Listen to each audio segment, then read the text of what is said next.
On January 20th, 2019, J. Cole cleared his Instagram page.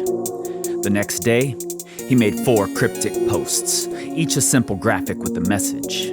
I'm counting my bullets. I'm loading my clips. I'm writing down names. And finally, I'm making a list. And then, as quickly and quietly as they appeared, they were deleted, replaced with a single post. Middle child. All caps.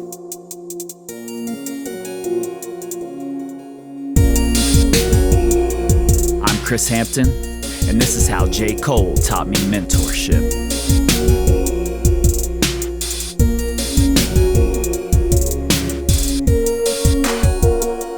I have to admit, Jermaine Lamar Cole isn't my favorite rapper. He's not even in my top 5, even if we specify only the living. Probably won't crack my top 20. I know some of you are shaking your heads in agreement. Some think it's blasphemy. That's what's great about hip-hop. But this song, Middle Child, most definitely a contender for the song I've played the most times in a row ever. I never saw those Instagram posts. I just wasn't checking for him. I first heard the song, which had been produced, written, and recorded in a single day, in my wife's car. She's made a habit of searching for and casually playing hip-hop that I'm not up on. She does it like she's always known, like it's in her regular rotation. And while I can clearly see the ruse, secretly, I love it. Actually, I'm not even sure heard is the right word to use here. We were driving to the hardware store in our small town, and I was paying little attention beyond a steady, oblivious head nod to the rolling T-808s. And then I heard the bars that widened my eyes and had me reaching immediately for the rewind button. Fuck if you feel me, you ain't got a choice. Now I ain't do no promo, still made all that noise. This shit gon' be different, I set my intentions. I promise to slap all that hate out your voice. Alright, you got my attention. From the triumphant opening horns, sampled from Wake Up To Me by 1970s Philly trio First Choice, Cole is planting his flag in the ground, right smack dab in the middle of 2 generations.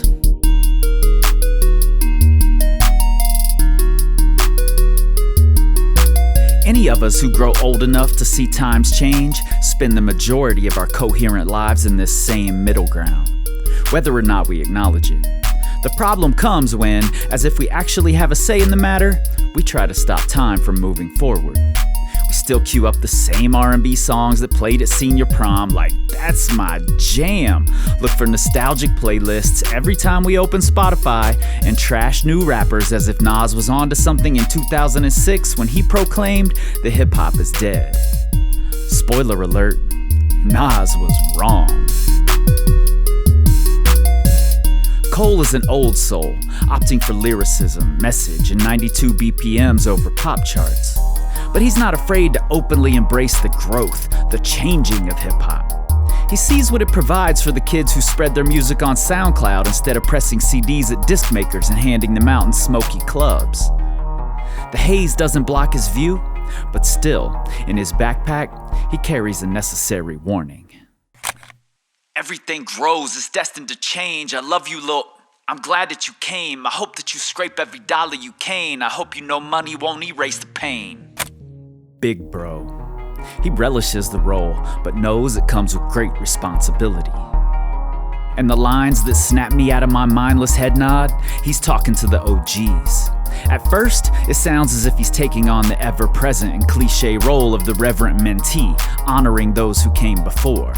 To the OGs, I'm thanking you now. I was watching you when you was paving the ground. I copied your cadence, I mirrored your style. I studied the greats, I'm the greatest right now.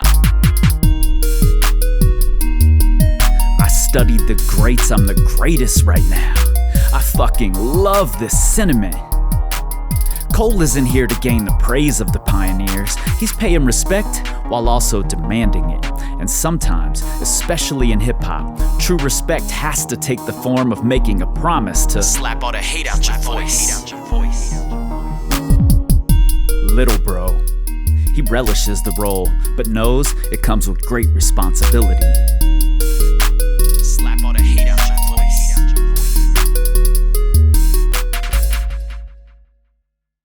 paper, Cole should be one of my favorites. The Bentley is dirty, my sneakers is dirty, but that's how I like it. Yeah, me too. Tacoma actually, but it is what it is. His average BPM lands somewhere in the late 80s or early 90s, along with much of his hip-hop inspiration. Mine too. Now, I know that's not entirely fair. I mean, Middle Child lands at 124 BPMs, but it's how I've come to feel for whatever reason. And as I've purposely left the old in the past and embraced change, I've stopped checking for new message-laden boom bap. Somehow, that's where I slotted J. Cole. Exactly as he acknowledges in the first seconds of this song, I had counted him out. That's entirely on me. I'm human. I make mistakes. He knew he wasn't my favorite rapper. I'm sure of this because in the video for the song, while playing out not-so-cryptic scenes from middle America of mudding cars, hunting lodges, and grocery store freezer aisles where white women can purchase the features of black women, Cole shows us a mounted head on his mantle. The nameplate reads, "Your favorite rapper." He's not wrong. As a middle child, Cole is more than just hollow talk. While he was ultimately beat out by the late Nipsey Hussle, this track was nominated in 2019 for the Best Rap Performance Grammy. Also nominated, Down Bad from his Dreamville mentees, JID, Boz, Earth Gang, and Young Nudy, including a verse from Cole where, frankly, even though he gets outshined by some of his crew, he makes his case for why we should keep checking for him. Not to mention, this album, Revenge of the Dreamers 3, would also be nominated for a Best Rap Album Grammy. The head honcho hadn't just reached forward in time and grabbed a new sound to propel his own career forward. He hadn't just followed the cliche and put his friends on. He showed them how to reach out in every direction while staying true to their own vision. He'd mentored them. He put one of the biggest tracks of his career on a Dreamville compilation album alongside their songs, teed up their success. Success that may surpass his own, because real mentorship doesn't come with a built-in ceiling for the mentee. He reminds us that if your big bros aren't proud of you for passing them by, then maybe they weren't family at all. Real respect has to be earned, and being the first to do a thing isn't necessarily enough. If you don't keep growing, you are, by definition, stuck. The real one's been dying, the fake one's is lit. The game is off balance, I'm back on my shit. I know that's right.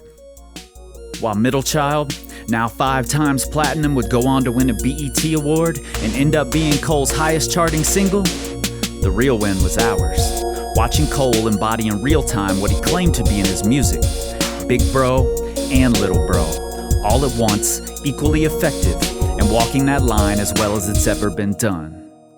And here I am, once again, reaching to rewind.